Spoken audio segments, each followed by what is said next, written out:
Hello, I'm Congressman Adam Schiff. Recently, Bruton from Glendale emailed me writing, "Please vote to deny NSA the ability to collect the phone records of every resident and citizen within the United States." Thanks for writing, Bruton. For those of you who aren't familiar with what he's referring to, the House recently voted on an amendment passed by Representatives Amash and Conyers to end the bulk collection of phone data under the Patriot Act. While I had concerns about making structural changes to major programs with only about 15 minutes of debate, the amendment was consistent with changes I have been urging, and I voted for the amendment.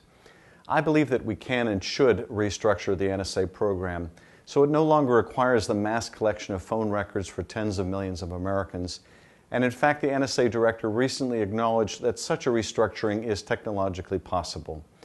I believe that having the companies retain their own data is more respectful of the privacy interests of the American people, while allowing the government to seek the data it needs to protect the country by only asking when a number is connected to a terrorist plot. But beyond this specific program, my priority on the House Intelligence Committee is to take this moment to put in place real reforms of the oversight of surveillance programs, starting by making changes to the FISA court, which is in charge of approving warrants and orders and which operates in almost total secrecy.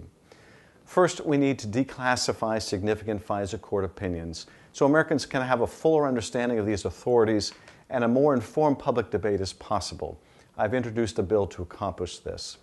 I've also introduced legislation requiring presidential nomination and Senate confirmation of FISA judges, which will ensure ideological diversity on the court and that nominees are vetted on Fourth Amendment issues.